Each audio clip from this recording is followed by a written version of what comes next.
Sí, Ezequiel. Profe, ¿probó en los ajustes de la computadora aumentar el sonido de la entrada? Capaz que puede ser eso.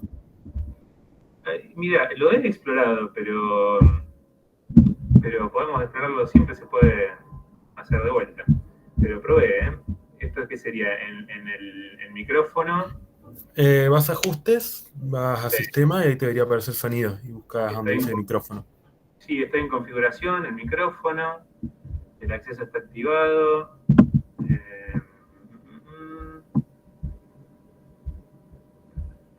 no encuentro, estoy encontrando en este momento volumen. Debería en algún lado decir volumen de entrada. Sí, Capaz que ese es el problema. ese,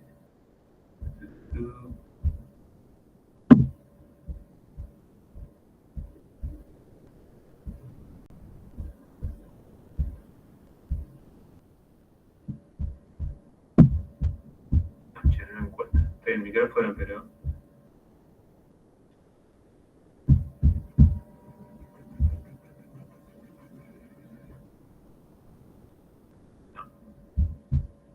bueno, pero si más o menos pudieran subir y me escuchan, eh, vamos, vamos así, porque hasta que lo encuentren. Eh,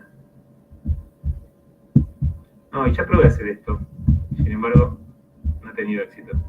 Me siguen diciendo que se escucha más o menos bajo. Pero bueno, si habla así, ¿va? ¿Más o menos? Sí, más o menos sí, pero Dale, es lo que hay. Eh, una de las tantas razones por las cuales prefiero la presencialidad.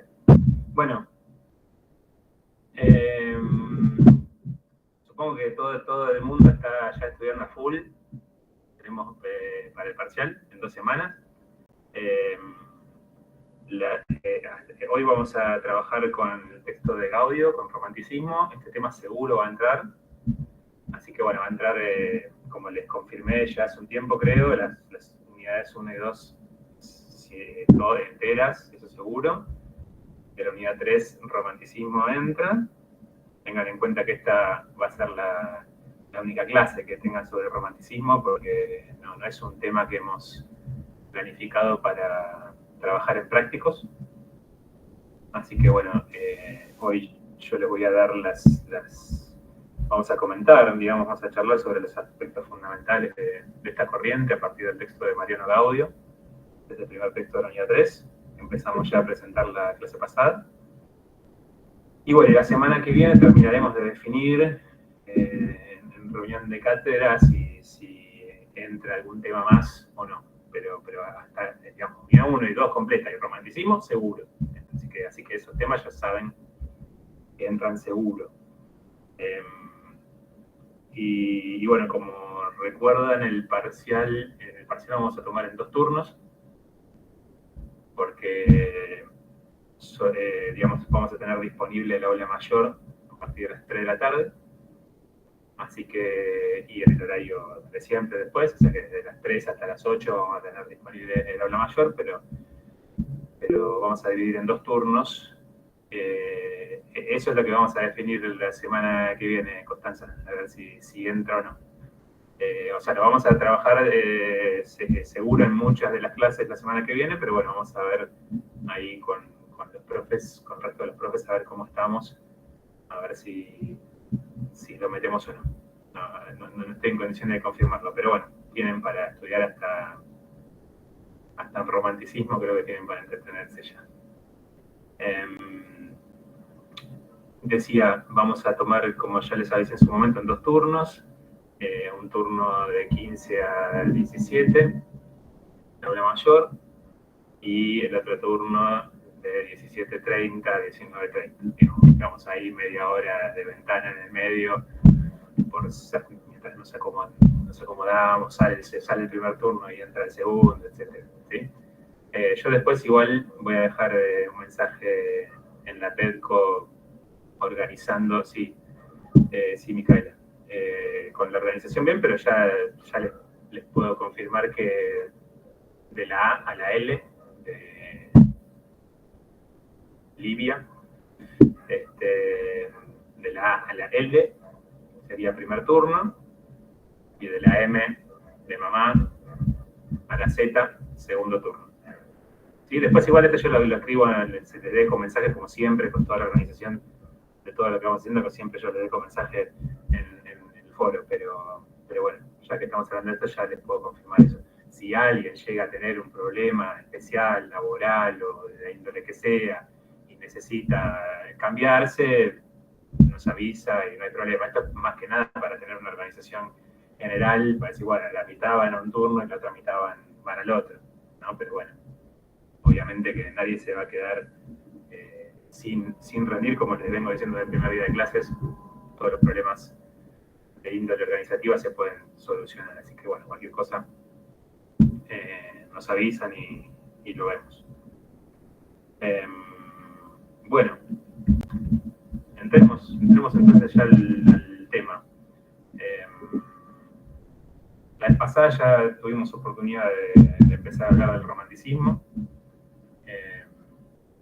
Yo les había llevado algunas citas, algunas lecturas que hicimos, ¿no? de filósofos, de poetas, algunos del periodo romántico, es decir, de fin del siglo XVIII, principio del siglo XIX, y les puse un ejemplo del siglo XX que, como les había dicho, no es propiamente hablando romántico, pero sí tiene algo en común con el romanticismo, que es la exploración del espíritu humano, digamos, a través del arte,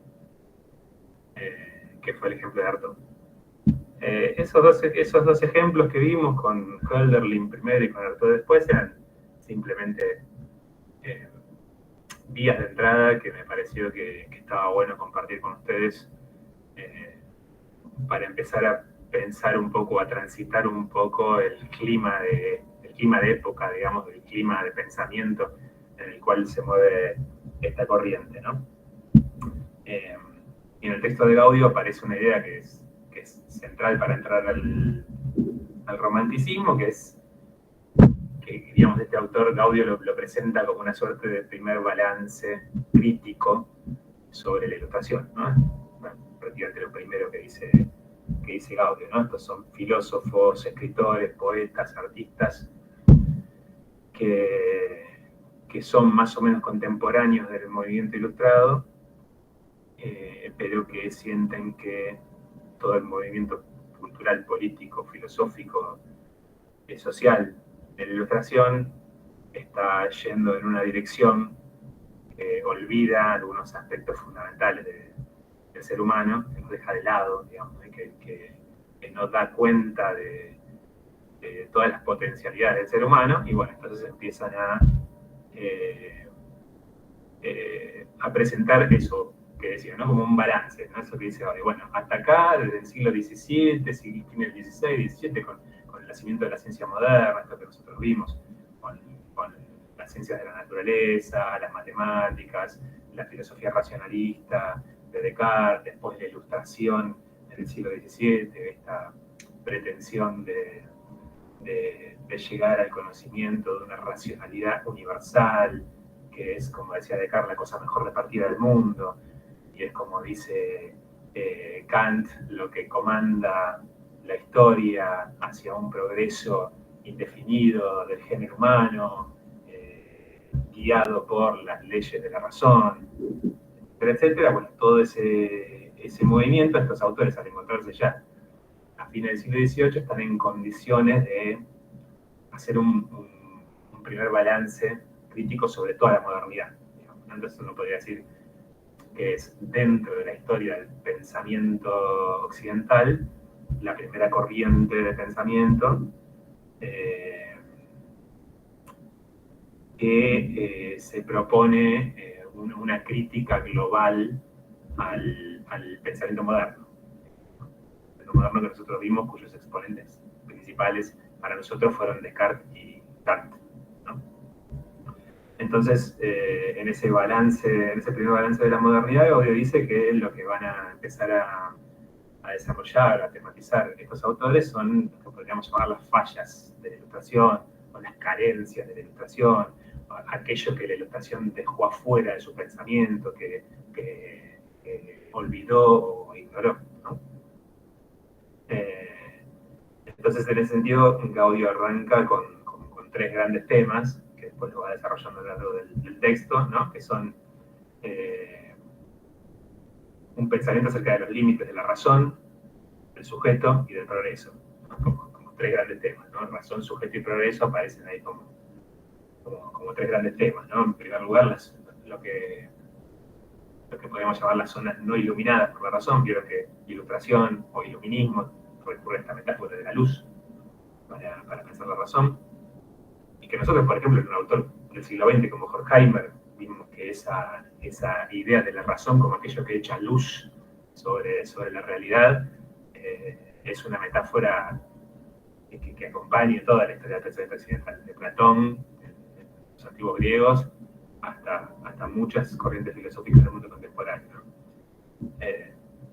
Bueno, el romanticismo empieza a plantear que hay un montón de zonas de la realidad que no han sido iluminadas por la razón y que incluso no alcanza con la razón, en todo caso, para pensarlas, digamos, ¿no? Entonces, si lo planteamos en la razón, uno puede decir, tanto, digamos, acá en el tema de la razón, se ve muy fuertemente la idea, el impulso del romanticismo de ir como al otro lado, ¿no? De ir como al lado oscuro, al lado no iluminado, ¿no? Entonces aparece pensamiento sobre la negatividad, no es todo positivo, no es todo optimismo, no es todo la historia como un progreso, la razón iluminadora, la claridad y la distinción. ¿Se acuerdan lo que dice Descartes acerca de la noción de verdad, ¿no? Solo lo que es claro y distinto sirve para el pensamiento, ¿no?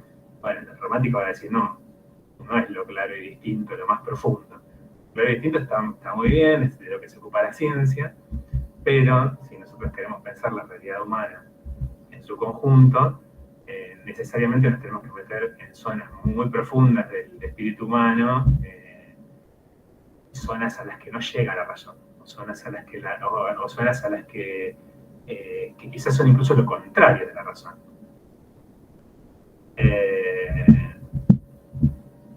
Elsa, bueno, estábamos hablando de eso al principio de la clase, si puedes subir vos tu volumen, usar auriculares. Yo no puedo subir más el volumen.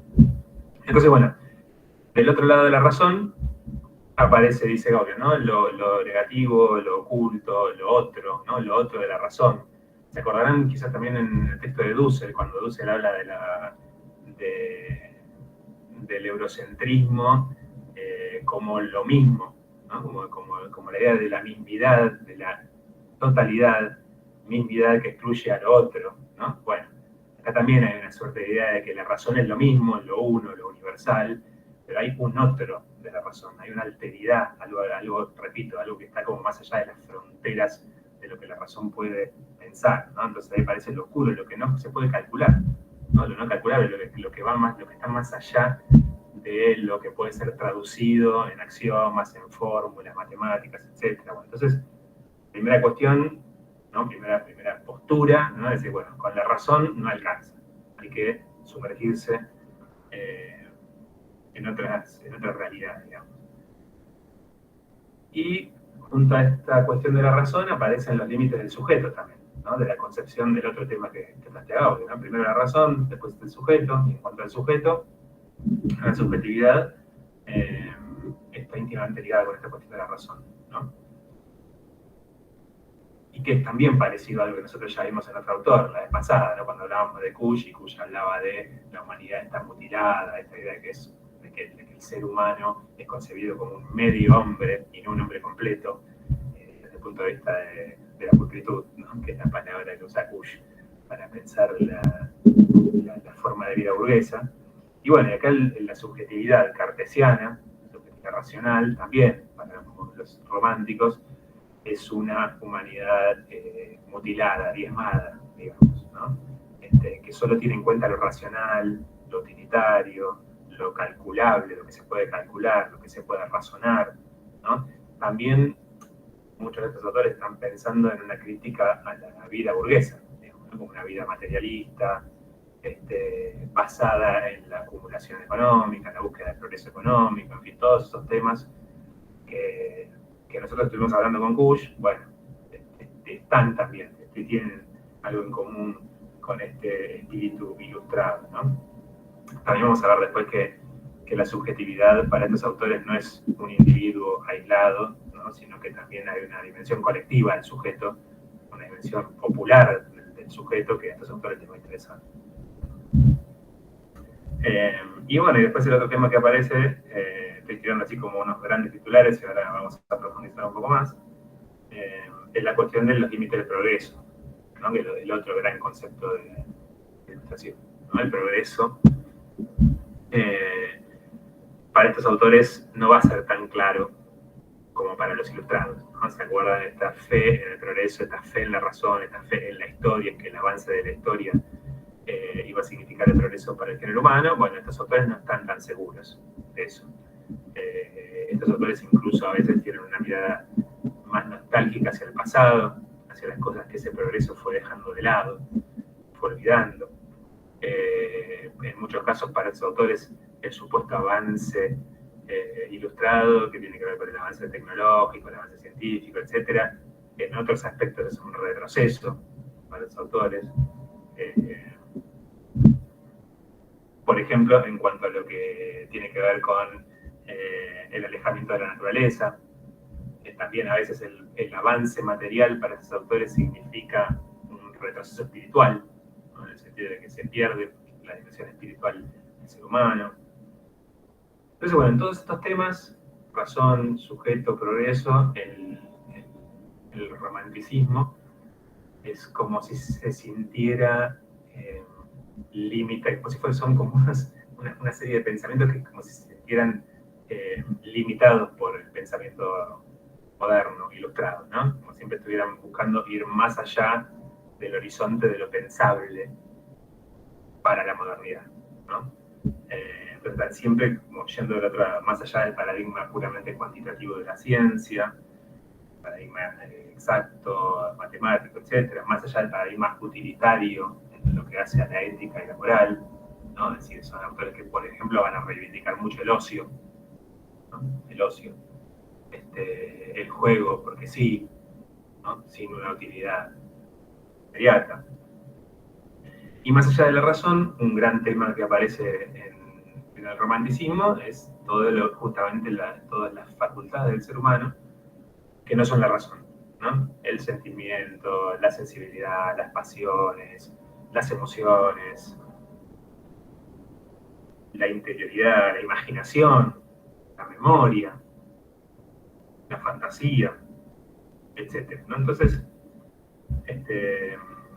van apareciendo ahí varios temas que me gustaría ir como ordenando, digamos. Y esta justamente es una primera, digamos, yo en un principio distinguiría, digamos, me hice una lista para ordenar un poco todo lo que aparece en el texto de audio, y yo hablaría en principio de cinco grandes temas, ¿no? Aparte de los tres grandes temas de razón, progreso y sujeto, hablaría en primer lugar del sentimiento, ¿no? El sentimiento, las pasiones, sería el primer gran tema. Después la cuestión de la ciencia, segundo tema. La cuestión de la naturaleza, ahora los desarrollamos, tiro los 5 y desarrollamos.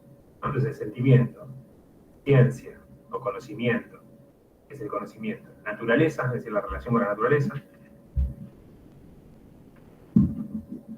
El sujeto y el progreso, ¿no? O sea, es decir, a los tres grandes temas que aborda el audio, yo los dividí un poquito más en 5. Entonces, primero la cuestión del sentimiento, y ahí entran distintas... Pero son 6, profe. Perdón que lo interrumpa. Razón, sujeto, progreso, sentimiento, naturaleza y ciencia. Sentimiento, ciencia, naturaleza, sujeto y progreso, cuento yo. Igual no importa, es un ordenamiento que medio arbitrario, digamos, ¿no? Yo dije 5, yo puse 5, pero no importa tanto el número. Entonces, pero la primera cuestión es la cuestión del sentimiento, ¿no? La primera cuestión, digamos, en todos lados donde ustedes lean algo sobre el romanticismo, digamos, una de las primeras cosas que va a aparecer siempre es decir, bueno, venimos de una serie de filósofos que en el siglo XVII y XVIII pusieron a la razón en el centro de la escena y como fundamento tanto del sujeto como de la historia humana, ¿no? Eso lo vimos en Descartes, lo vimos en Kant como dos ejemplos bien clásicos, digamos, ¿no? Y paradigmáticos de esa postura que dice que lo esencial en el ser humano es la razón, ¿no? Y eso viene de pensar al hombre como animal racional. Bueno, estos autores van a decir, no, hay que pensar, hay que dar vuelta un poco, hay que invertir un poco esa imagen. No quiere decir que el ser humano no sea racional, no quiere decir que la razón no sea importante. Pero a nosotros nos va a interesar más explorar justamente lo que no fue explorado, lo olvidado, lo otro de la razón, ¿no? Y esos son el sentimiento, las pasiones, las emociones, es decir, todo lo que está más allá del pensamiento frío y calculador de la razón, ¿no? Por eso el romanticismo, bueno, con las citas que les leí en la clase pasada, intentaban empezar a pensar un poco eso, ¿no? Frente al pensamiento frío y calculador, los autores románticos van a ser apasionados, van a ser sensibles, tanto para un lado como para el otro, ¿no? Puede ser para el lado de la exaltación, como para el lado de la melancolía también, ¿no? De la tristeza, de la nostalgia, también las pasiones políticas, ¿no? Ahí Gaudio también desarrolla bastante la cuestión del tema de la voluntad para torcer el rumbo de la realidad, ¿no? Y también hay algo del orden de la pasión, ¿no? Es decir, bueno, ¿qué es lo que comanda la historia? ¿La razón de la historia o la pasión de los seres humanos que luchan en la historia, ¿no? Tiene también ese costado político, digamos. Y esto nos va a llevar a un paradigma, entonces, de pensamiento que ya no va a ser cuantitativo, mensurable, como el paradigma de la ciencia moderna, sino que va a tener que ver más con lo cualitativo, ¿no? O sea, una pasión, una emoción, un sentimiento, no se puede medir con la exactitud que uno mide una figura geométrica, ¿no?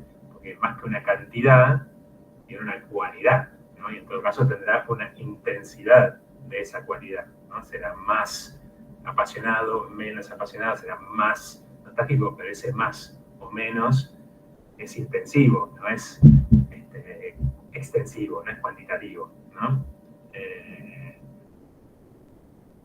Gaudio dice por ahí, ¿no? Un sentimiento no se puede medir, y si lo medís, medio que ya lo desvirtuás, ¿no? Si transformás un sentimiento en una medición, y ya deja de ser el sentimiento, ¿no? Y lo que estos autores van a tratar de atrapar, a veces a través de la poesía, a veces a través del arte en general, es justamente atrapar la emoción, digamos, ¿no? Y ahí la razón, la racionalidad, el cálculo científico, no llega nunca a atrapar la emoción tal como se presenta en la experiencia, ¿no?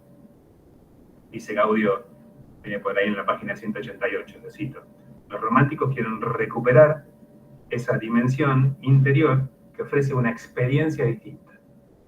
Los románticos quieren recuperar esa dimensión interior que ofrece una experiencia distinta, ¿no?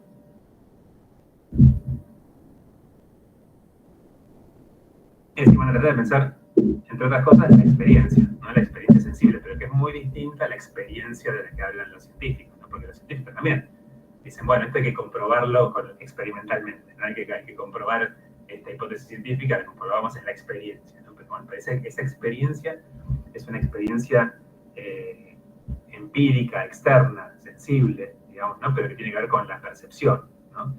Estos autores van a explorar más bien la emoción, más que la percepción de un objeto externo, ¿no? No es que yo pongo algo adelante mío, no sé, dos componentes químicos y veo cómo reaccionan, y es un objeto que tengo aislado y lo estoy analizando y está haciendo una experiencia, pero es una experiencia analítica, digamos. es sensible también, tiene que ver con la percepción, pero es una percepción externa, ¿no? De un objeto externo.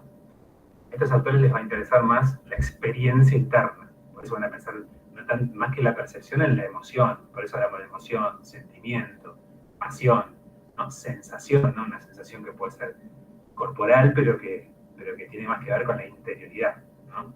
Por eso les decía la vez pasada, que son autores que buscan sumergirse en las profundidades de la interioridad humana, digamos, ¿no? Y digo interioridad, y por interioridad ustedes pueden pensar un montón de cosas, ¿no? Pueden pensar en el psiquismo, pero pueden pensar también en emociones que a veces también incluso tienen su correlato físico, ¿no? Uno se angustia y siente un vacío en el pecho, ¿no? Uno se emociona y bueno, no sé, empieza a temblar la voz, tiene su correlato físico también, ¿no? Pero remite a una experiencia cualitativa, no cuantitativa, e interior, digamos. Claro, es poner el sujeto por encima de la razón, pero en realidad es pensar otro sujeto. Porque lo de Descartes también es un sujeto, ¿no? Pero es un sujeto pensante, ¿no? Entonces no es tanto poner el sujeto por sobre la razón, sino que es poner al sentimiento sobre la razón, o a la pasión sobre la razón, ¿sí? Es decir, es tratar de pensar lo otro de la razón, ¿no? Están pensando en términos de una subjetividad, entonces, que incluye más dimensiones de las que nosotros vimos, por ejemplo, en Descartes, ¿no? Recuerden que el yo pienso de Descartes justamente es un yo pienso, ¿no? Es una cosa pensante. Pensé, ¿qué soy yo? Una cosa que piensa, ¿no? Es decir, no es una cosa que siente, no es una cosa que se apasiona, no es una cosa que se emociona. O sea, todo eso no le interesa a Descartes, sino que lo que le interesa es el puro pensamiento, digamos. Entonces, estos autores están diciendo, bueno, está muy bien, el ser humano es un ser pensante, pero lo otro es más profundo, ¿no? Piensen que es interesante esto porque, digo, para ustedes en el futuro, cuando sigan profundizando sus estudios en la carrera, es justamente, si uno lo pusiera en términos freudianos, que no es romántico, viene mucho después, uno podría decir, bueno, es como si Descartes se hubiera quedado con la esfera del yo, nada más, del yo consciente, ¿no? Del yo que sabe lo que quiere, que cree estar en control de lo que piensa, ¿no? Porque Descartes dice en un momento, dice, es obvio que soy yo el que piensa, soy yo el que está pensando, entonces si pienso soy algo, es obvio una cosa que piensa. Bueno, bárbaro. El romántico dice, bueno, no, pero hay un montón de otras dimensiones del ser humano que no tienen ese componente consciente, racional, autónomo, ¿no? Dueño de sí mismo. Digo, me pasan cosas que por ahí no puedo controlar. Incluso puedo ser irracional también. El ser humano también es irracional, no es solo racional, ¿no? Entonces es otra concepción de la subjetividad, ¿no? Como si estos autores estuvieran diciendo que pensar al sujeto solo a partir de la razón es pensar un ser humano muy disminuido en sus facultades, ¿no? Es dejar afuera justamente todo lo que tiene que ver con la emoción, con la imaginación, con la fantasía, con la creatividad, etc.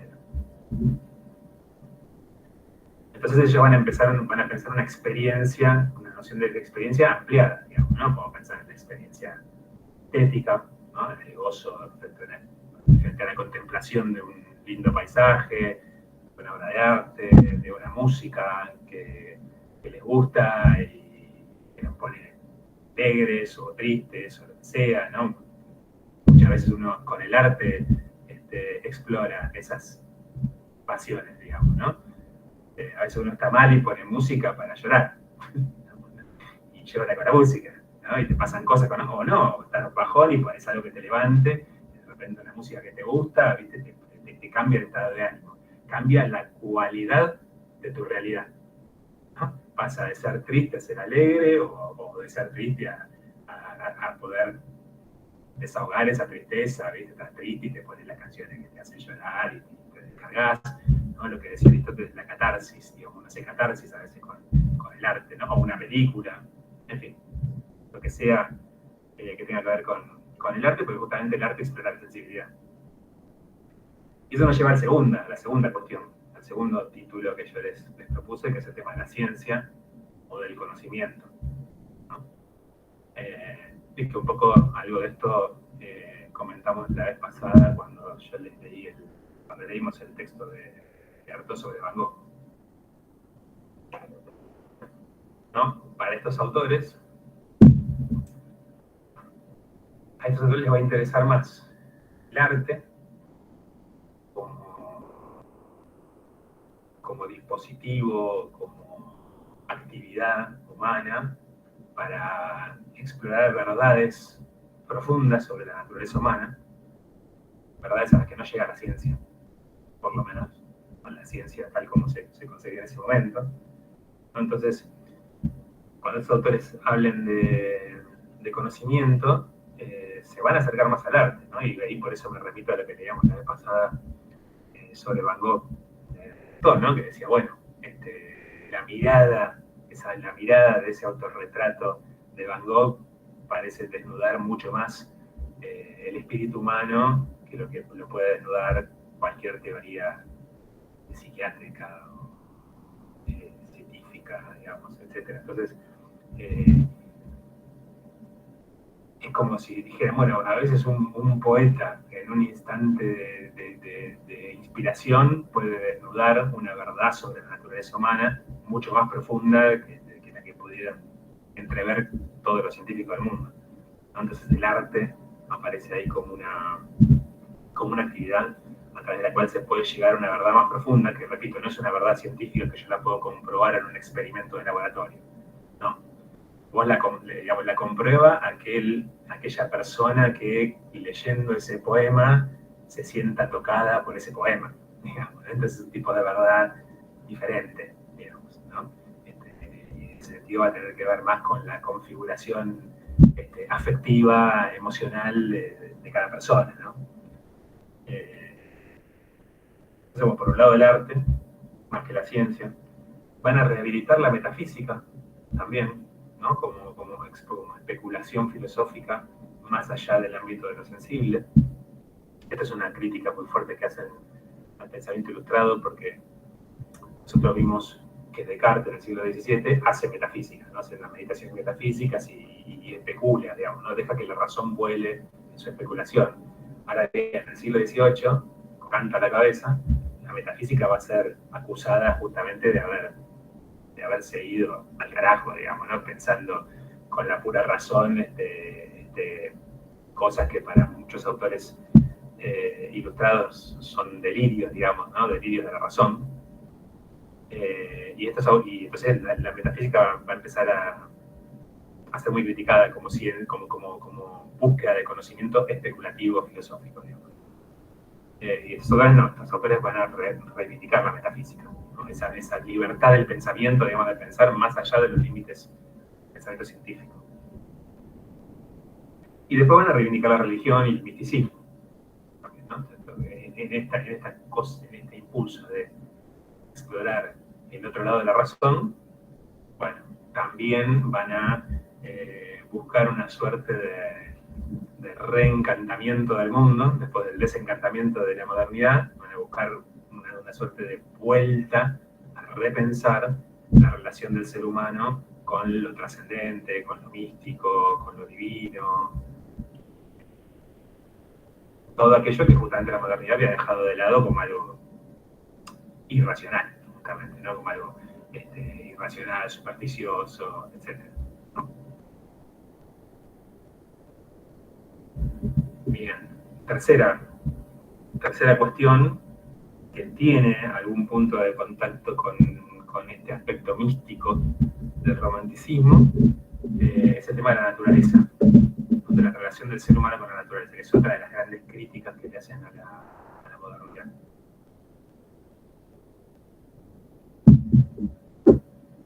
¿Estamos muy bien? Si alguien tiene en el momento alguna intervención que hacer, pregunta, comentario, lo que sea, abre el micrófono y comenta, ¿no? ¿Sí? Con confianza. Bueno, entonces el tema de la naturaleza acá también el romanticismo plantea una oposición frontal con respecto a la modernidad, porque la modernidad justamente en su afán cientificista concibe a la naturaleza como algo opuesto al ser humano, como un objeto justamente, ¿no? Tiene un paradigma de conocimiento que organiza el conocimiento de la siguiente manera: como un sujeto que piensa, un sujeto de conocimiento, y al cual se le oponen un objeto de conocimiento, ¿no? El objeto es justamente lo que está enfrente, ¿no? Lo que se enfrenta. Exactamente, Fabián. Sí, la modernidad reduce a la naturaleza a objeto. Ese sería como un gran titular de esto, ¿no? Es un objeto de conocimiento, es un objeto que se puede formalizar en fórmulas matemáticas, ¿no? Por eso es un objeto también cuantificable, ¿no? ¿Qué hago con eso? Bueno, lo puedo medir, lo puedo contabilizar, puedo hacer cálculos al respecto, puedo investigar sus movimientos y de extraer leyes que me permitan conocerlo mejor.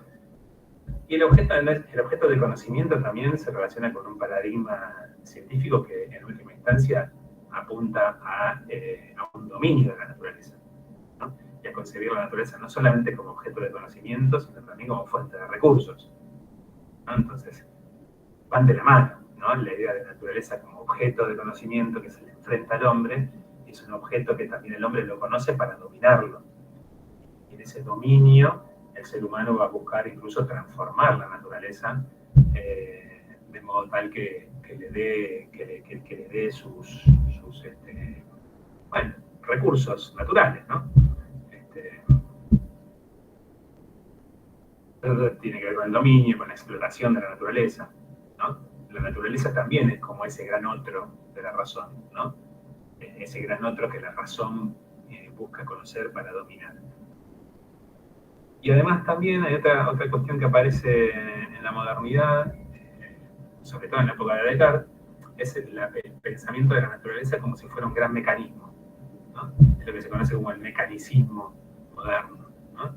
La naturaleza es como si fuera un gran mecanismo del cual se trata de conocer justamente cómo funciona, ¿no? Su funcionamiento. Bueno, frente a eso el romanticismo es como si fuera todo lo opuesto, digamos, ¿no? La naturaleza está pensada no como un mecanismo, sino como un organismo, ¿no? Tiene una concepción más vital, digamos, ¿no? De la naturaleza, como si fuera un gran organismo vital que digamos, tiene más que ver con la vida que con el mecanismo, ¿no? Es como una gran totalidad de la cual los seres humanos formamos parte, no es que es un objeto que se nos enfrenta, ¿no? Sino que el ser humano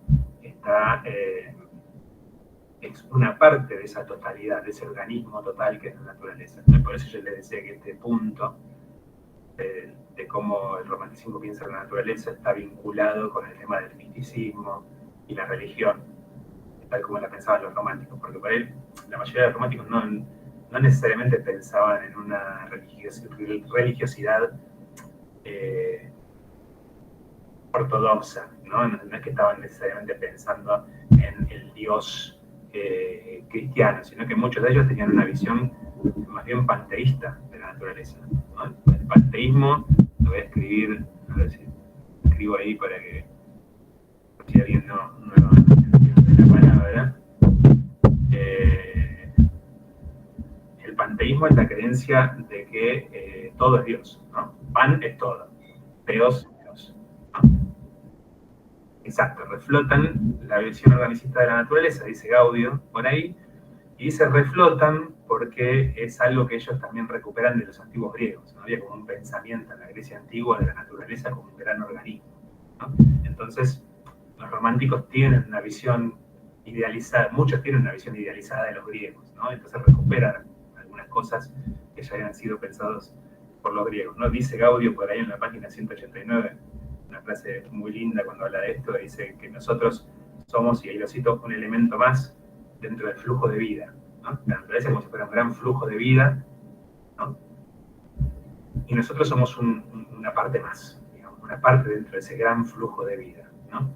Y esto, concebido desde un punto de vista muchas veces, como le decía, místico, ¿no? Como esta idea mística de unión con la naturaleza, ¿no? Como esta experiencia incluso de disolución de los límites del sujeto, ¿no? Y la sensación de estar formando parte de un todo, ¿no? Es decir, que contrariamente a la idea de un sujeto pensante separado del objeto, ¿no? En el romanticismo hay más como una idea de fusión con la naturaleza, ¿no? De fusión de la subjetividad con la naturaleza. La subjetividad es como una suerte de un microcosmos que forma parte del macrocosmos, ¿no? Entonces hay que pensarlo esto así como bueno, un panteísmo, justamente, ¿no? Como que todo es Dios, no es que Dios es un ente separado que está más allá, ¿no? La naturaleza misma es Dios, no es otra cosa, ¿no? Entonces la naturaleza va a ser también una fuente de vida inagotable, indomable, dice Gaudio por ahí, ¿no? Porque también hay como lejos de la idea de dominio de la naturaleza, los románticos también van a tener un vínculo fuerte con lo terrible, digamos, ¿no? De la naturaleza, no solamente con lo lindo. Sí, Malena. Profe, consulta, entonces esto de panteísmo sería que todo es Dios, Claro. ¿o qué más? Sí, es la idea de que todo es Dios, y en este caso implica una relación mística con la naturaleza, ¿no? La impresión de que hay como un sentimiento que me une a la naturaleza, ¿no? No es una concepción racionalista de la naturaleza, ¿no? Por eso todos estos temas que estamos separando están vinculados, ¿no? O sea, el sentimiento viene de la mano con concebir la búsqueda de conocimiento más desde el arte que desde la ciencia, que es nuestro segundo punto, y está vinculado con la idea de la naturaleza como un todo de vida con el cual yo me relaciono de una manera íntima, interna. En vez de tenerla como un objeto de conocimiento, yo soy parte del flujo de vida de la naturaleza, y el flujo vital de la naturaleza me atraviesa, ¿no? Me atraviesa como sujeto, yo lo siento en mí, lo puedo sentir cuando, no sé, cuando contemplo un paisaje, cuando me sumerjo en el mar y me doy cuenta de la inmensidad de eso, qué sé yo, cuando estoy, no sé, una noche de verano estrellada, qué sé yo, y estoy con un ánimo un poco poético, miro las estrellas y me maravillo con el infinito, y me pongo a pensar en el infinito, ¿no? Y decir, qué loco, ¿no? Bueno, son sensaciones más que razonamientos, ¿no? Sensaciones más poéticas, si se quiere, pero bueno, tiene su costado místico. Entonces la naturaleza es algo sublime para los autores, ¿no? La idea de lo sublime también es muy fuerte para los románticos, ¿no? No es solamente bella, ¿no? Sino que es sublime, es algo que me deja sin aliento, ¿no? Y por eso también con esta sensibilidad, con esta cualidad de la experiencia con la naturaleza, es totalmente coherente que estos autores piensen que es el arte el que me va a permitir explorar esa experiencia más que la ciencia, ¿no?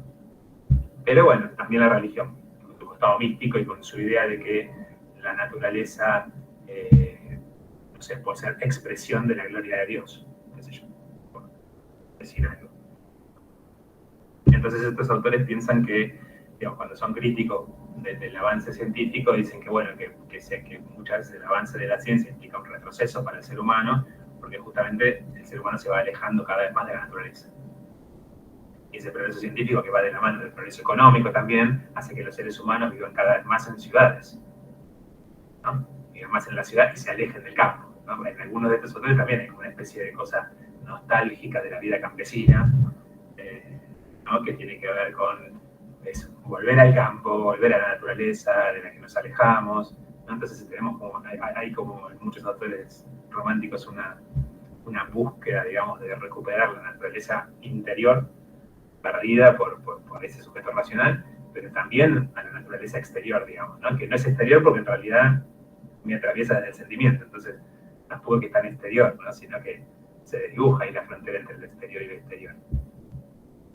Entonces, bueno, ellos también hablan muchos de estos autores valoran más la vida campesina que la vida en las ciudades, porque la vida en las ciudades justamente tiene más que ver, obviamente, con la vida burguesa, con la acumulación materialista, con también con algo que para ellos tiene que ver con una vida inauténtica, ¿no? La vida en la ciudad, la vida en la sociedad, o en la sociedad también industrial y demás, tiene mucho de pose, mucho de ficción, digamos, ¿no? En cambio, el campesino está idealizado por ahí como ese personaje que es auténtico, digamos, ¿no? Que se muestra tal cual es, que no tiene máscaras, ¿no? En cambio, la vida en sociedad, en la ciudad, tiene mucho de la máscara, digamos, ¿no? De la pose para aparentar ser algo frente a los otros, ¿no? Sin mostrarse como uno realmente es. Uno pensaría que los románticos, si vivieran hoy y vieran todo lo que hacemos con Instagram y demás, pensarían que ya estamos definitivamente perdidos, ¿no? Porque todo es pose, toda imagen, ¿no? Y ¿dónde está el ser, digamos, verdadero? Bueno, creo que no les gustaría mucho. Muchos estarían en Twitter igual, ¿eh? ¿Puedes decir? Sí, publicarían todo en Twitter. Bardeando. Totalmente. Puede ser. Puede ser, porque en Twitter, con esa cosa de la escritura rápida, se podría usar, no sé por qué no sé, pues yo igual no tengo Twitter, nunca tuve, así que no sé, pero... O ellos que son tan románticos estarían en Tumblr, definitivamente. Estaría bueno Esa es usar la Twitter. guarida. Estaría bueno usar Twitter como algo más poético, ¿no? También, ¿por qué no? Por eso digo de Tumblr. Ah, mira, bueno. No, yo con redes, yo estoy viejo para esas cosas. Pero Tumblr es viejo ya también. No, pero yo te estoy hablando de Facebook. Bueno, sí, ¿quién no usa Somos Facebook? Para el Somos marketplace. una llamada nosotros. Sí. Pero bueno, sí, es interesante pensar a ver qué estarían haciendo estos tipos ahora. Pero bueno, vamos al otro tema. Ya no sé si es el cuarto tema que les mencioné, el tema del sujeto o el individuo, ¿no? Que también tiene que ver con todos los temas anteriores, es decir, con el organicismo, con el panteísmo, etc. Bueno, la concepción del individuo humano que estos autores van a tener es radicalmente opuesta también a todo, con casi todo lo que dicen, a la modernidad, ¿no? Porque la modernidad pensó al individuo como un átomo aislado, ¿no? Como un sujeto autónomo, como un yo. De vuelta, Descartes es la imagen, la física de ese individuo que no necesita nada más que a sí mismo para fundamentar su propia existencia, ¿no? Que yo les decía en alguna clase anterior, que se ve en el costado de la filosofía política, en la filosofía del liberalismo clásico, ¿no? Donde la sociedad es pensada como una sumatoria de individuos, ¿no? Pero que en definitiva cada individuo es autónomo, se basta a sí mismo y depende de su propio esfuerzo para progresar, ¿no? En todo caso, el poder político tiene que estar ahí para cuidar que cada uno pueda hacer su negocio y nada más. Bueno, para los románticos, además de todo lo que venimos diciendo, de la dimensión emocional, etc., el individuo es, no existe el yo sin el nosotros. Para ellos, ¿no? Piensan que todo individuo viene desde el vamos definido por su relación con nosotros. ¿Sí? No se puede pensar al individuo aislado, ¿no? Entonces hay una dimensión colectiva del sujeto, ¿no? Gaudio dice algo muy interesante en la página 190, que es, dice lo siguiente: el sujeto aparece sujetado por núcleos de identidad. Exacto, Fabiana, eso también, ¿no? El individuo es lo que es por su vínculo, según cómo se vincula con los demás. Y es muy interesante esto que les decía, que dice Gaudio en la página 190, dice: el sujeto aparece sujetado, es decir, no es del todo libre, aparece sujetado a núcleos de identidad, ¿no? O sea, núcleos culturales, sociales, etcétera, que le dan su identidad, que le dan, que lo constituyen como individuo. Y no se puede separar de eso. ¿Qué significa núcleos de identidad? Bueno, empezando por el lenguaje que compartimos con una comunidad. Uno empieza a constituirse como sujeto escuchando primero y después aprendiendo a usar un lenguaje determinado, ¿no? Y eso ya viene con una manera de ver el mundo, digamos, ¿no? El lenguaje, las costumbres, las tradiciones, los hábitos, ¿no? La manera de hablar, de sentir, de ser, bueno, todo eso son núcleos de identidad, ¿no? Que configuran nuestra identidad, ¿no?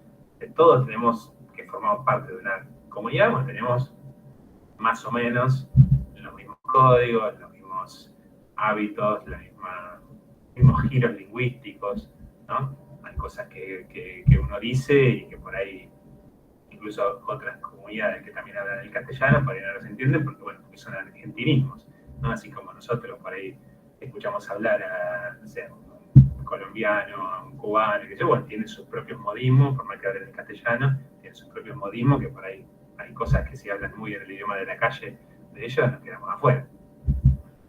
Entonces son núcleos de identidad que son colectivos, ¿no? Por eso, una de las cosas que les va a interesar mucho a estos autores es investigar en la cultura popular, ¿no? Algunos se han dedicado incluso a recopilar canciones populares, algunos de los libros de los románticos son cancioneros populares, porque bueno, les interesaba también esa dimensión tradicional, cultural, etcétera, de los pueblos. Entonces está totalmente reñido, peleado con la idea de un sujeto abstracto, puramente racional, individualista, etcétera, ¿no? También les interesa mucho la idea de lo propio, lo natal, ¿no?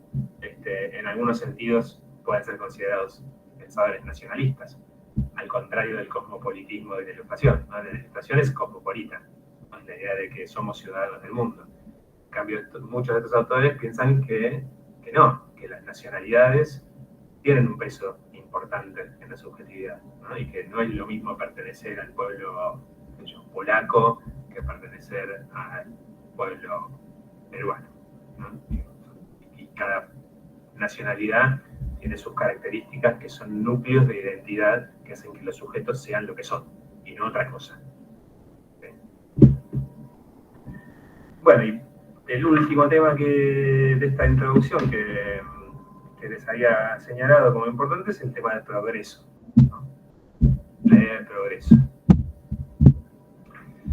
Su esencia no le pertenece exclusivamente porque la comparte. Perfecto, excelente. Me gustan mucho los subrayados de Feigen. Ahí les está tirando varios subrayados de Gaudio. Muy bien. Bueno, la última es la noción de progreso, ¿no? Que por un lado, yo les decía que son autores que no comparten el optimismo historicista de la Ilustración, ¿no? Ven que la historia no solamente avanza hacia un progreso, sino que en muchos aspectos retrocede, por lo que decíamos, ¿no? El ser humano se aleja de la naturaleza, retrocede espiritualmente, porque pierde la dimensión espiritual de su ser, está llena de contradicciones, también son muy críticos del materialismo de la vida burguesa, del utilitarismo, etc. Entonces no hay un progreso, para ellos no hay un progreso, como decía Kant, ¿no? Un progreso necesario, que la razón avanza en la historia, etcétera, sino que en absoluto, ese avance de la historia no está para nada garantizado, la historia humana está llena de contradicciones, y además, si hay avance en la historia, para ellos, más que de la razón, depende de la voluntad humana, como decíamos, ¿no? Ahí también tienen el componente pasional, digamos, ¿no? La historia avanza en algunos aspectos, avanza y cambia por la voluntad de los seres humanos que, digamos, se comprometen con cambiar esa realidad. No es que es una ley de la razón que hace que la historia avance. No, son los seres humanos, los pueblos concretos que hacen que haya cambios en la historia, ¿no?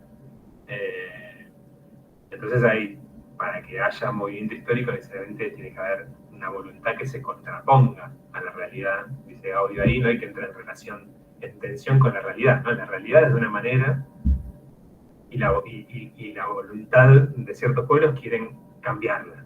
Bueno, ahí hay pelea, hay tensión, hay lucha, hay contradicción, ¿no? Y esa es la dialéctica entre la voluntad y la realidad, que es el motor de la historia, ¿no? Entonces, bueno, resumiendo, de la razón al sentimiento, de la ciencia al arte y la mística, de la naturaleza como objeto a la naturaleza como organismo, del individuo aislado al sujeto colectivo, ¿no? Hay una frase que Gaudio cita por ahí que es muy elocuente, que es la idea de que es un pensamiento que va del yo al nosotros, ¿no? Para hacernos la idea del nosotros. Y crítica a la idea de progreso, ¿no? Diciendo que no hay un progreso garantizado, sino que depende de la voluntad, ¿no? No hay avance racional de la historia, sino que lo que hay es lucha, pelea, voluntad de cambiar la historia.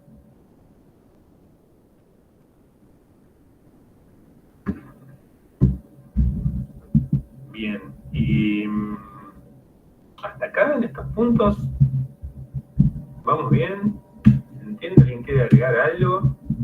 ¿Alguna pregunta? ¿Algo que yo haya dejado pasar? ¿Algún otro subrayado de audio que les haya llamado la atención, que quieran comentar?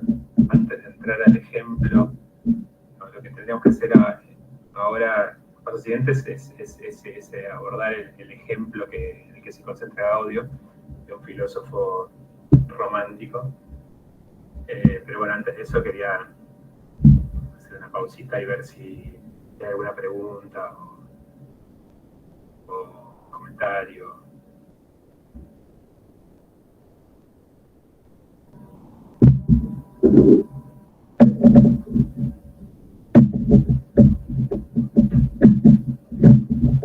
Yo al menos por ahora no. Bueno. Bueno, acá tienen el audio en un apartado ahí. El progreso. ¿Cuál sería, si yo les dijera, a ver, cuál es la principal crítica de los románticos a la idea de progreso? A la idea de progreso que vimos con Kant. ¿Cuál sería la principal crítica? ¿Alguien se anima a esbozar una hipótesis, aunque sea? ¿Vale equivocarse?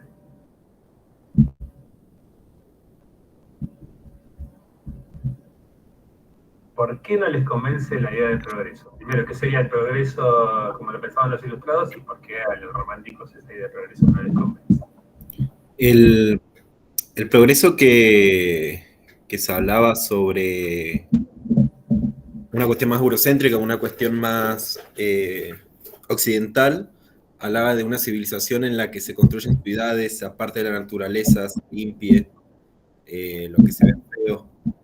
Y los románticos, como que con tener esta conexión de la naturaleza, rechazan esta idea, sino más bien al contrario, tratan de vincular la vida de uno con la de la naturaleza. O más o menos lo que fui entendiendo yo. Está bueno porque lo vinculaste con el otro punto, que es el tema de la naturaleza y que está vinculado. Miren que yo separé 5 puntos, pero están todos entrelazados, ¿no? Son todos parte de una misma cosmovisión. Sí, está bueno, ese es un aspecto del progreso, ¿no? El progreso científico por un lado y económico por el otro,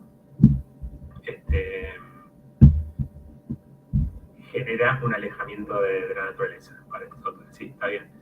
Ahí Gabriel dice que el progreso viene con pérdida de valores, lo místico, las emociones generalmente.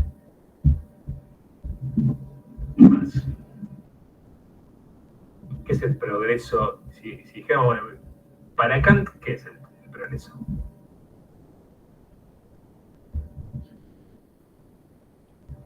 La razón, para Kant. ¿La razón? Tenía razón. ¿Y cómo se vincula con la idea de progreso?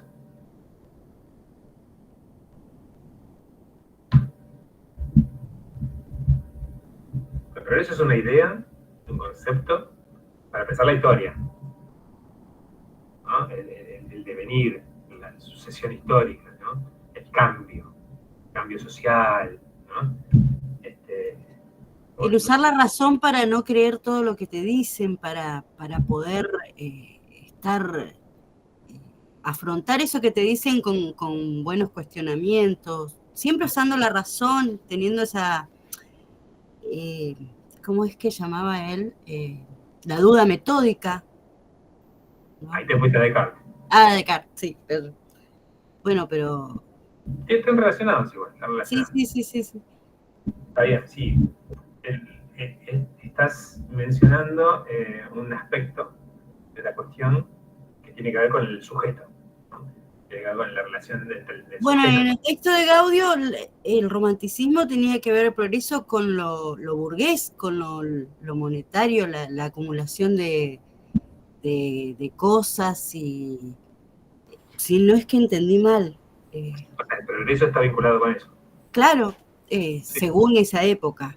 El progreso tenía que ver con eso, con el que más tenía, con la vida burguesa, no con lo místico y lo originario, sino solo con lo material. Sí, bien. Yo creo que está vinculada a una situación de que cuando Kant lo plantea el avance hacia un estadio superior o de mayor perfección social en general, digamos, como si con el avance de los años uno pudiese el progreso vincularlo a un estadio mejor, ponele. O sea, en esos términos, en los términos de que se utiliza mejor en el sentido común, ¿no? Digamos, pero de mayor perfección general. Sí, perfecto, está buenísimo.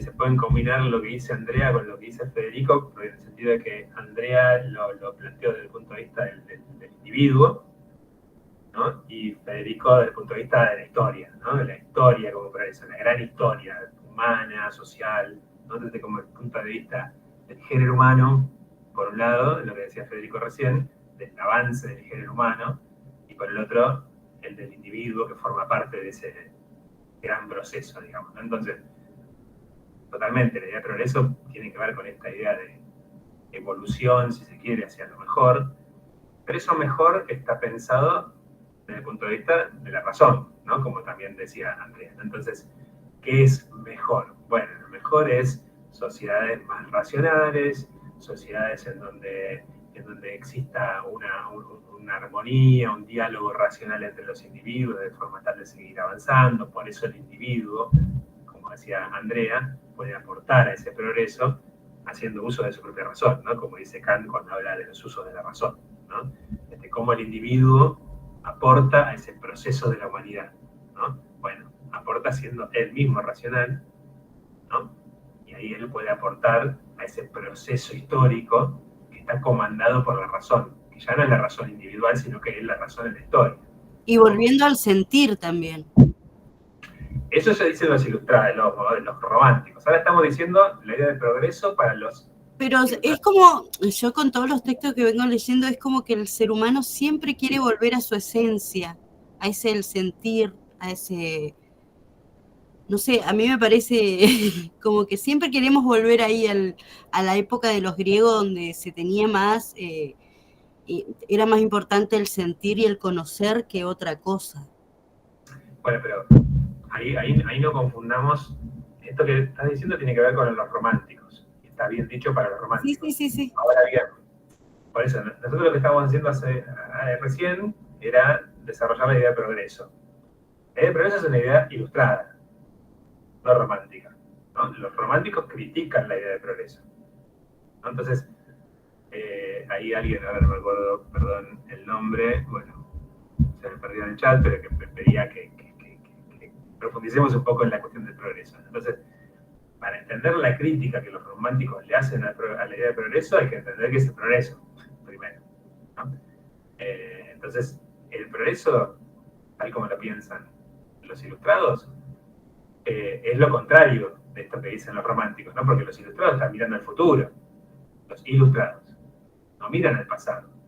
Ellos creen que lo mejor está por venir, está en el pasado antiguo, ¿no? Son los románticos los que idealizan a los griegos y dicen los griegos vivían en una comunidad armónica, etcétera, etcétera, etcétera.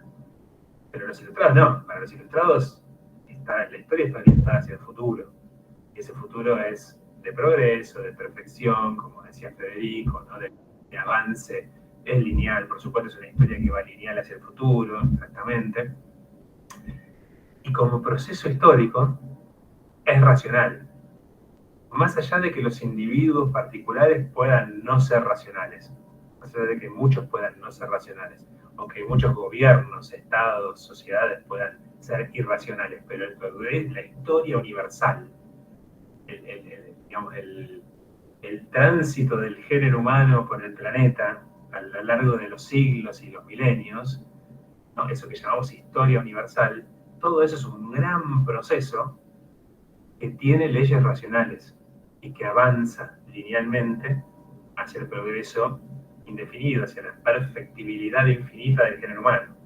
Esa es la idea de progreso, ¿no? que está de base, digamos, en la concepción ilustrada. Y es racional, pero no porque los individuos usan la razón, sino porque hay como una razón universal que comanda la historia, ¿no? Yo les decía la vez que hablamos de la ilustración, que Hegel tiene una frase famosa que habla de la astucia de la razón en la historia, ¿no? Que por ahí en la historia pueden pasar cosas que parecen irracionales, pero la astucia de la razón, que viene a ser como si dijera Dios. De hecho, Kant habla de la providencia en la historia, esa providencia él lo piensa como la razón con mayúscula. Viene a ocupar casi el lugar de Dios, ¿no? Solo que no habla de Dios porque es una filosofía secularizada, desacralizada, ¿no? Entonces, dicen, la historia avanza de manera racional. Puede parecer que no. Puede parecer que a veces, ¿no? Hay guerras, masacres, genocidio, todo lo que usted quiera. Pero estos tipos tenían una fe en el progreso. Tenían fe en que la historia avanza hacia el progreso, de manera racional, por más que nosotros por ahí no nos demos cuenta o pensemos que no. Y ese progreso es lineal, como decían por ahí, necesario, es así, va a ser así, ¿no?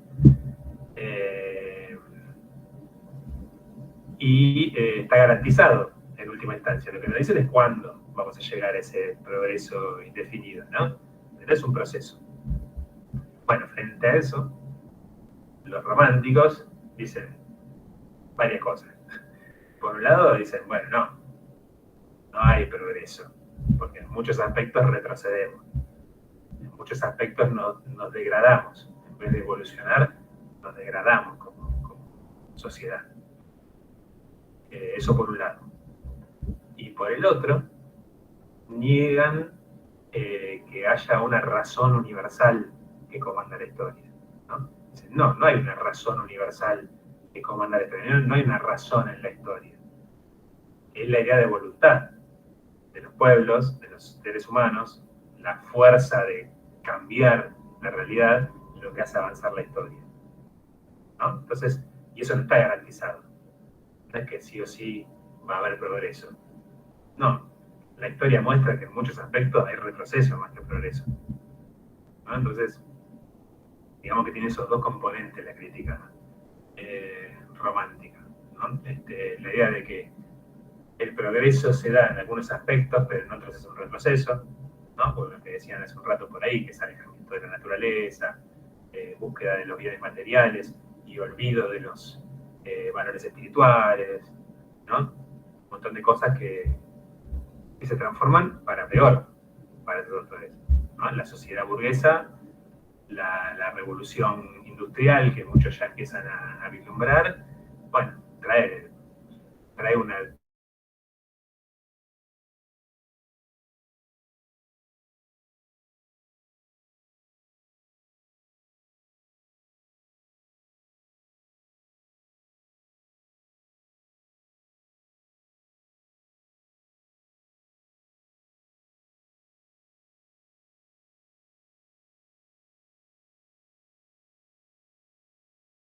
Se congeló el profe. Me comió la lengua el gato.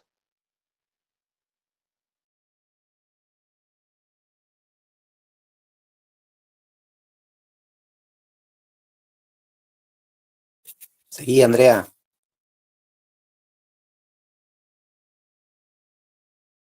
No seas así, Julito.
Está bueno ese filtro, Juan Carlos. Linda sorpresa se va a llevar el profe si entra y ve eso.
Hola. Acá estamos, profe. Buenísimo. Bueno, cortó la conexión y se me tildó la compu, las dos cosas. Pero bueno, acá estamos. Bueno, estamos más o menos en la cuestión del progreso.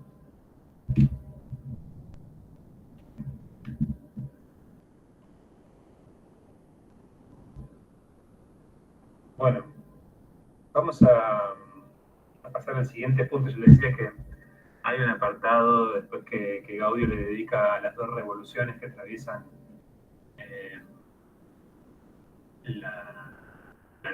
esta corriente de pensamiento que muchos de sus autores se dedican a pensarla bastante.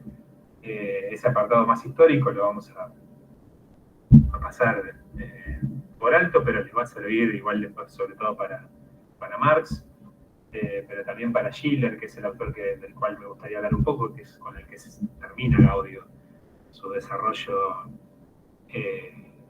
su exposición, digamos, sobre el romanticismo, que es el filósofo que elige, digamos, como ejemplo, digamos, ¿no? de este paradigma romántico. Ahí el apellido, por las dudas, pero bueno, esto está en el texto de Gaudio. Friedrich Schiller es uno de los exponentes más importantes, ¿no? de esta corriente de pensamiento, y es interesante porque en cierta forma es un autor que está como a mitad de camino, digamos, entre la Ilustración y el romanticismo. Y va a tener una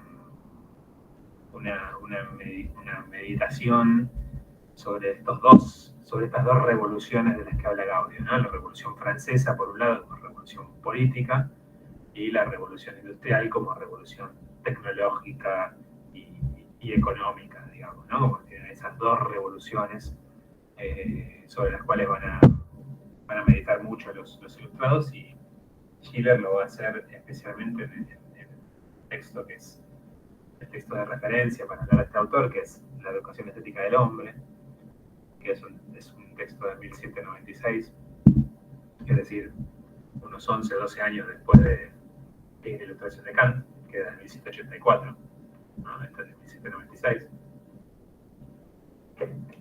Y ahí ya desde el título se ve lo romántico, ¿no? Porque habla de la educación estética del hombre, ¿no? Es decir, social, artística, etcétera, ¿no?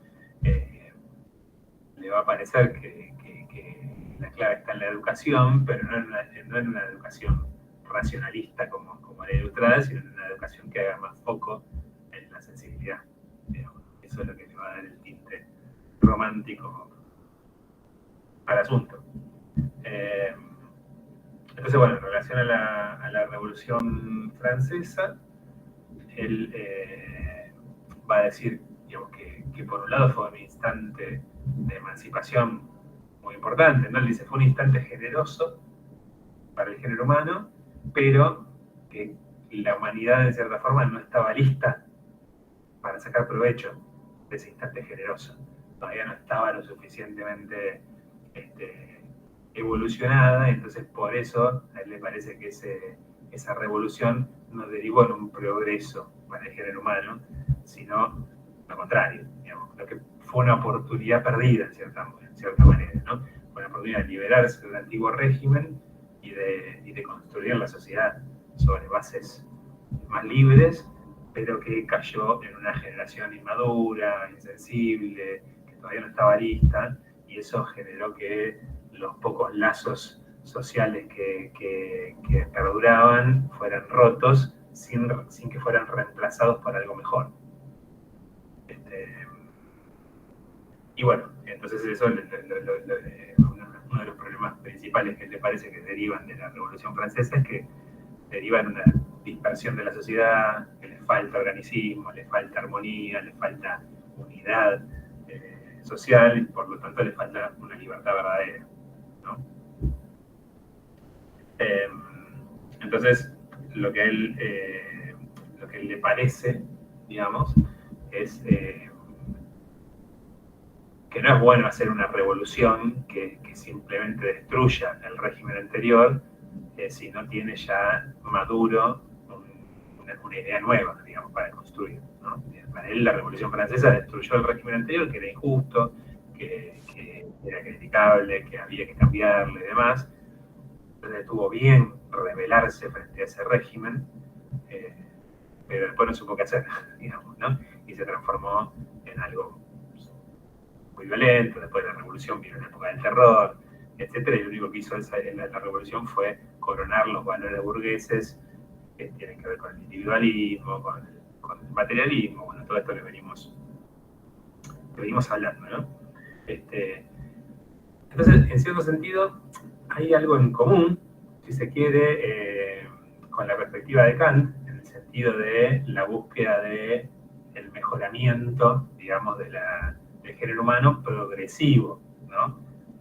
No hacer un corte brusco, romper todo y tratar de construir algo de cero, ¿no? Sino que él apuesta, por eso él apuesta a la educación, ¿no? Y en eso va a estar de acuerdo con Kant, digamos, ¿no? Porque Kant, uno diría, bueno, Kant también estaría de acuerdo con esto. Ahora bien, como decías, Andrea, antes de que se me corte, ¿no? En Kant, ese progreso tiene que ver con el uso de la razón, ¿no? Entonces, el buen ciudadano, nosotros vimos que tiene que hacer un doble uso de la razón. Por un lado, la razón privada, que obedece, digamos, y que sigue los lineamientos, las normas vigentes en la sociedad. Por otro lado, la razón pública aporta al debate público, qué sé yo, pero todo desde el punto de vista de cómo la sociedad puede racionalmente ir evolucionando. Schiller va a creer en la educación, pero va a creer en una educación que le llama estética, ¿no? Él dice el camino, digamos, ¿no? Para lograr la madurez del ser humano, para lograr que el ser humano sea verdaderamente libre, para lograr una comunidad más orgánica, está por el lado del arte.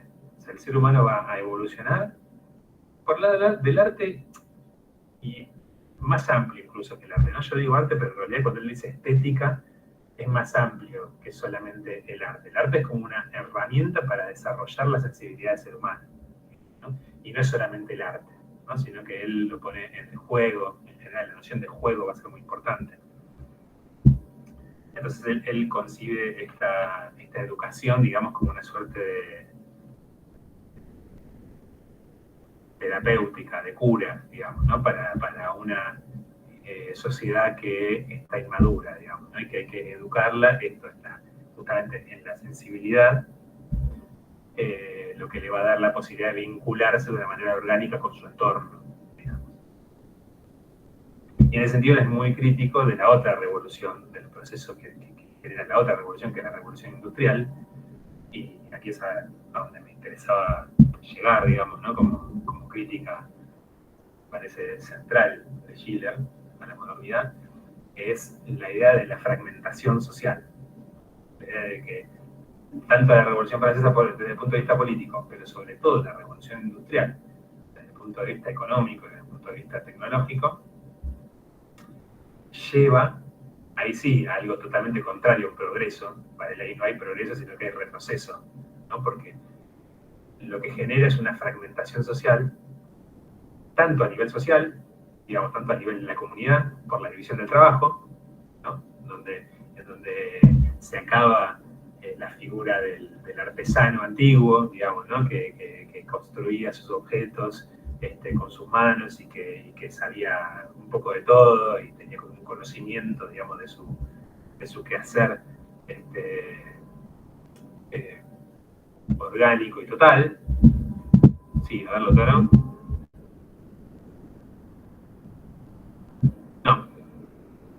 No tomamos asistencia.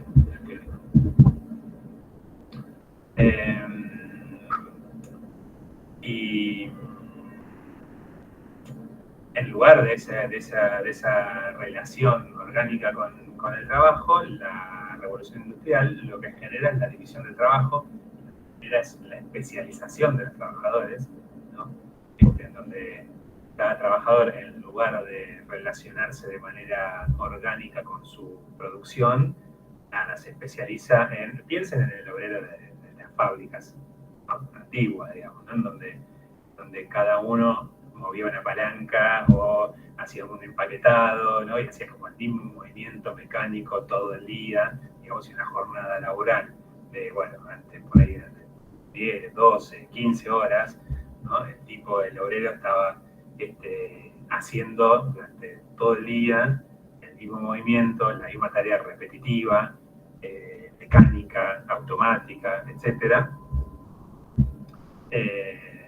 Entonces había una gran división, de cada uno se dedicaba a un pedacito de la cadena de producción, a un punto de la cadena de producción, y eso produce a nivel subjetivo también una fragmentación, una alienación, exactamente. Ese es el concepto al que quiero ir y que después, digamos que es interesante esto porque después Marx, vamos a ver que va a desarrollar este concepto a fondo y lo vamos a ver la clase que viene, pero ya está acá el concepto de alienación, ¿no? Está el germen del concepto de alienación que después Marx va a desarrollar más y va a profundizar, ya aparece en este planteo de Schiller, ¿no? En esta idea de un sujeto humano que se cosifica, que en vez de desarrollar todas sus facultades armónicamente, desarrolla un solo movimiento y se transforma en un engranaje más de la máquina, ¿no? El ser humano es parte de la máquina, ¿no? Piensen en la cadena de montaje, ¿no? Industrial, ¿no? Donde, por ejemplo, hay una cinta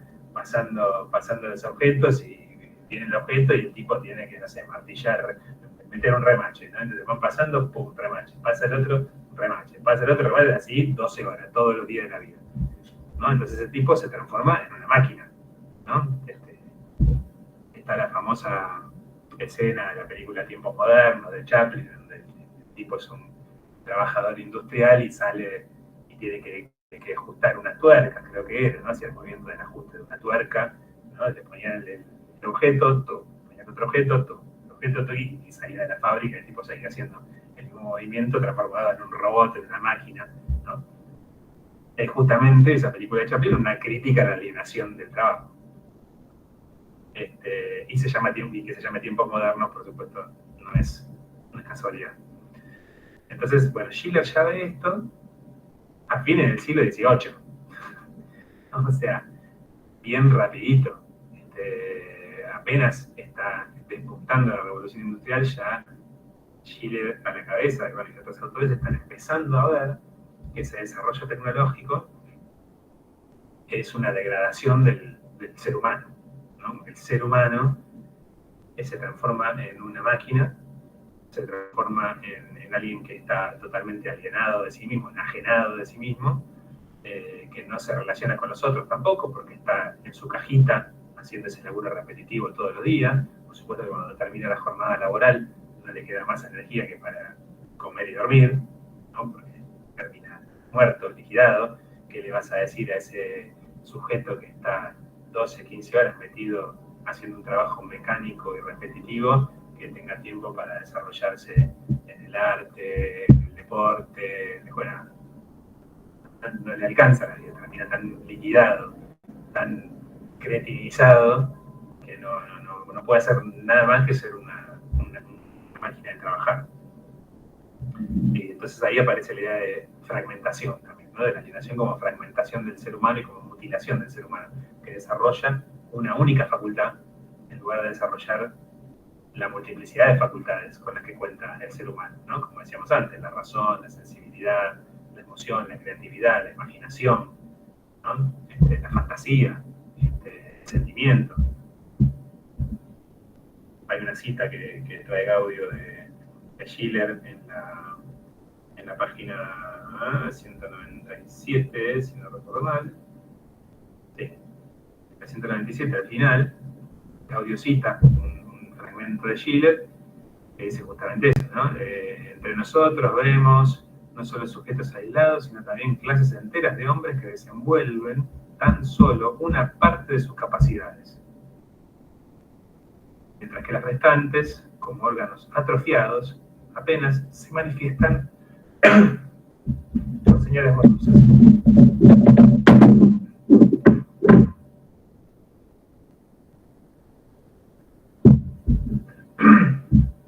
Se me explicó.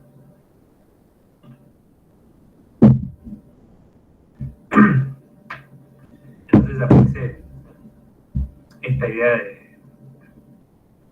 de ser humano que desarrolla solamente un fragmento de sí mismo, ¿no? Que no se desarrolla orgánicamente como totalidad.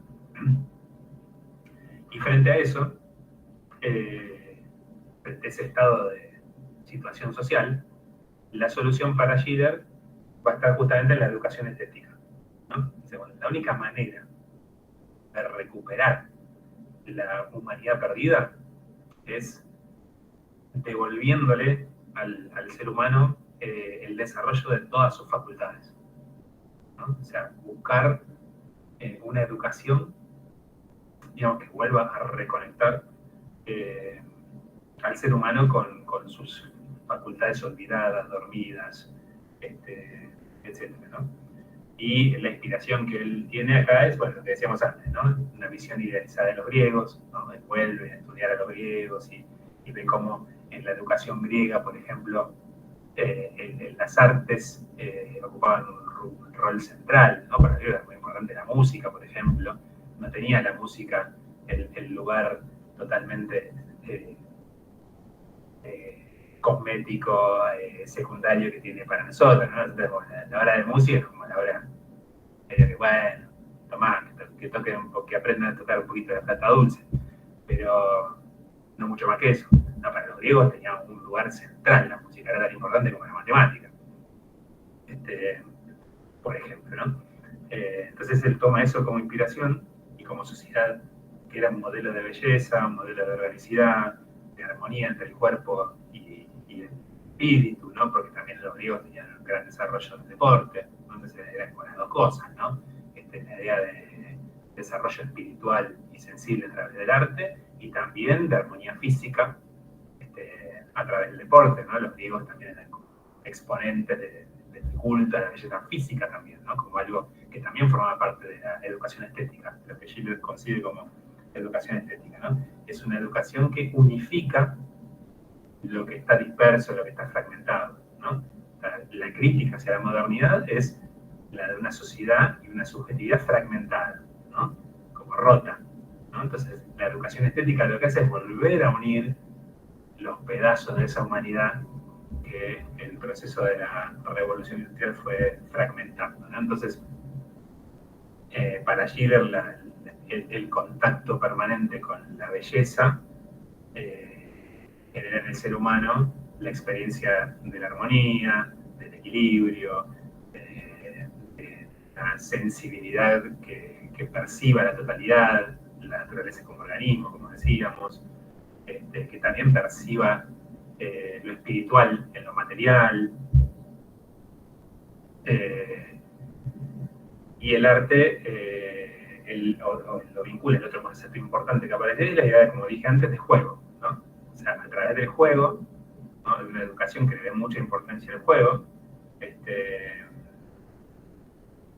va a permitir que el ser humano, en su visión, recupere el contacto con la imaginación, con la fantasía, con la creatividad, con la verdadera libertad, también con toda una esfera que no tiene nada que ver con el utilitarismo, ¿no? Yo les decía que el romanticismo es muy crítico de la moral utilitaria, ¿no? La idea de pensar que todo lo que hacemos tiene que tener una utilidad, tiene que servir para algo, ¿no? Bueno, justamente si hay algo que no tiene una utilidad inmediata, que no está pensado en términos de medios y fines, es el arte y el juego, ¿no? El juego se juega porque sí, digamos. El juego es un fin en sí mismo, no es un medio para otra cosa, ¿no? Sino que es también desarrollar la capacidad de desplegar las potencialidades humanas más allá de la lógica de costo-beneficio del pensamiento burgués, digamos, ¿no? Y de la noción de utilidad, ¿no? Por eso les decía que estos autores defienden mucho la noción del ocio, digamos, ¿no? De lo que es ocioso.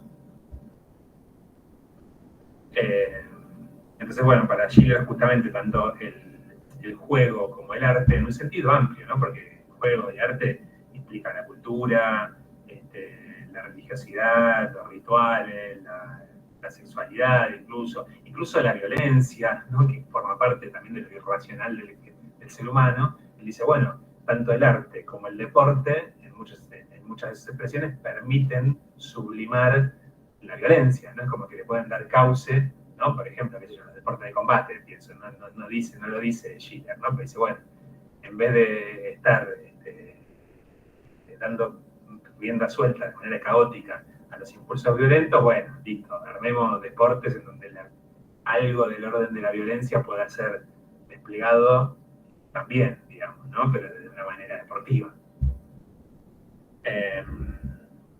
Entonces, la noción de juego, digamos, para Schiller tiene una connotación muy amplia, digamos, ¿no? Es como un juego existencial incluso, ¿no? Casi como si la vida entera fuera concebida como un gran juego para este autor, ¿no? Entonces, a contrapelo, digamos, ¿no? de la idea racionalista de progreso, para Schiller solo será posible un progreso humano si reencauzamos la educación del género humano en términos estéticos y pensar al ser humano no tanto como ser racional, sino como un ser creativo, un ser sensible, un ser que juega, digamos, ¿no? Él habla del homo ludens en vez de homo faber. Vieron que hay varias figuras así, homo faber, no me acuerdo muy bien en la mente ahora, pero bueno, él habla del homo ludens, ¿no? El hombre, digamos, el ser humano despliega su esencia en el juego. Y repito, el juego en un sentido amplio, ¿no? El juego del arte, el juego de la religión, el juego deportivo, en fin, digamos, incluso uno podría pensar la creación política como algo del orden del juego, ¿no? Pero sobre todo como crítica, me parece interesante pensar de cara al tema que toca ver después, que es Marx. Me parece interesante esta introducción del concepto de fragmentación del sujeto, ¿no? Que el sujeto moderno, el sujeto trabajador de la revolución industrial, es un sujeto fragmentado, alienado, es decir, que está fuera de sí, y que justamente aparece como, digamos, en lugar de ser una totalidad orgánica que desarrolla armónicamente sus facultades, bueno, está fracturado. No está fracturado y desarrolla una sola de esas facultades, ¿no? Y por lo tanto, se deshumaniza. Vamos a decir, se deshumaniza directamente, ¿no? Se transforma en un engranaje de una máquina, ¿no? Y bueno, es lo que van a diferir, digamos, ¿no? La perspectiva de Schiller con la perspectiva de Marx, claramente es que la perspectiva de Schiller, como acabamos de ver, pasa por la educación estética. Y bueno, para Marx va a pasar por la revolución social, ¿no? Es como, bueno, otro paradigma, y además que Marx lo encara más desde la economía y no del arte, ¿no? Así que bueno, en ese sentido son caminos totalmente distintos. Pero de fondo, el diagnóstico, digamos, es similar, digamos, ¿no? El diagnóstico acerca de cuál es el problema con la sociedad moderna. ¿Sí? Bueno, hasta acá, ¿cómo venimos?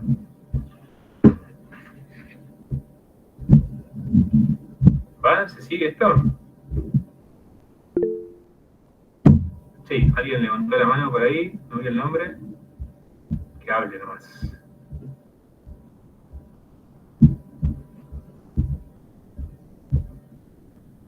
No.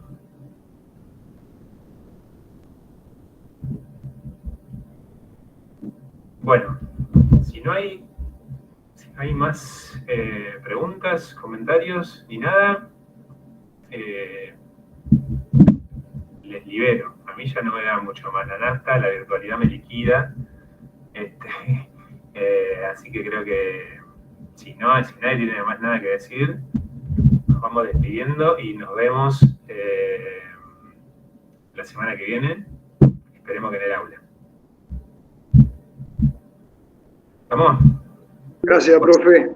Gracias, profe. Chao, profe. Gracias, chao. Gracias, que anden bien. Adiós, profe. Muchas gracias por la clase. Chao, chao.